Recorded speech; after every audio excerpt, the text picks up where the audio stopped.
प्यारे बहनों और भाइयों, मेरा नमस्कार स्वीकार हो। देखिए, आज हम आपके लिए बताएंगे कि जन्म पत्रिका में या जन्म कुंडली में महादशा जो आती है उसका क्या फल होता है।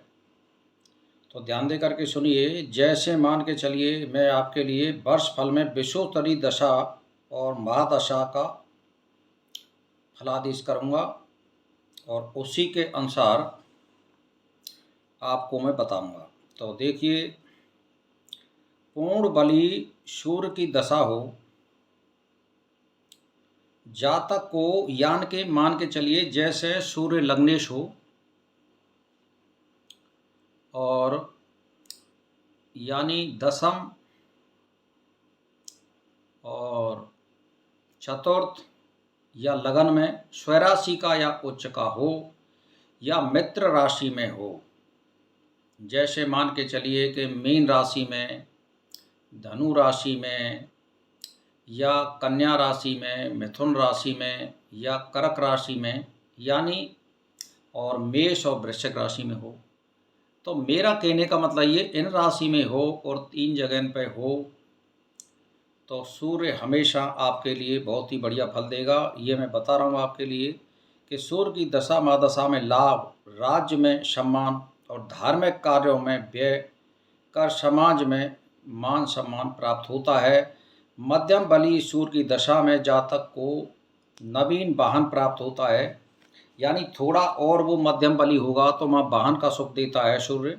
समाज में मान सम्मान मिलता है और कहने का मतलब ये है कि मानसिक चिंताओं से भी ग्रस्त रहता है अगर वो सूर्य कमज़ोर है तो। जैसे मान के चलिए सूर्य अष्टमेश हुआ और षष्ठ स्थान में या व्यय स्थान में या जैसे धन स्थान में, इनमें हुआ तो ये यानी कष्टदायक होता है सूर्य। अब आती है कि जैसे मान के चलिए, ये मैंने आपके लिए ये तीनों स्थिति में आपको बता दिया है। तो अब यहाँ में जैसे मान के चलिए सूर्य लगन से 3, 6, 10, 11वें स्थान में हो तो निर्बल भी हो तो भी आधा शुभ फल देता है, यानी 3, 6, 10, 11वें स्थान में हो तो निर्बल हो तब भी वो आधा शुभ फल देगा। और हीन बली होकर पूर्वोक्त स्थानों में हो तो मध्यत्व का फल देता है और मध्यम बली हो तो पूर्णता का फल देता है एवं उत्तम बली होकर इन स्थानों में अत्यंत शुभ फल देता है। तो मैंने आपके लिए तीनों चारों स्थिति बता दी है। अब आपके लिए मैं बताऊंगा चंद्रमा। चंद्रमा का जो महादशा है वो श्वेत रंग की वस्तुओं के व्यापार से जातक को लाभ दिलाती है। ससुराल से द्रव्य प्राप्ति तथा समाज में मान सम्मान मिलता है। इस दशा में जातक राज्य में तरक्की, भूमि संबंधी कार्यों में लाभ, पूर्ण स्वास्थ्य प्रदान करता है।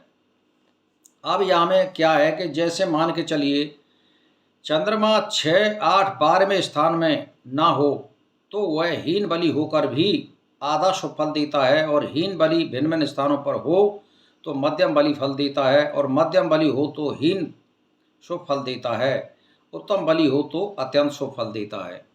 जैसे मान के चलिए कि मध्यम बली चंद्रमा की दशा में व्यापार में मित्रों से ही हानि हो सकती है, स्त्री का स्वास्थ्य कमजोर होता है, परंतु धार्मिक कार्यों में जातक की रुचि बढ़ती है और कृषि कार्यों से लाभ मिलता है। अल्प बली चंद्रमा की दशा में जातक को वात, पित्त, कफ की बीमारियां घेरती हैं और उसके शरीर की क्रांति का नाश होता है।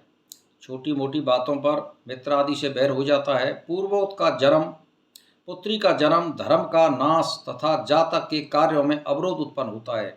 कैसे कि जैसे मान के चलिए चंद्रमा षष्ठ स्थान में है या अष्टम स्थान में है या व्यय स्थान में है तो चंद्रमा को ज़्यादातर जो है पंचम, नवम और एकादश भाव, दसम भाव, चतुर्थ भाव में ही उत्तम माना जाता है।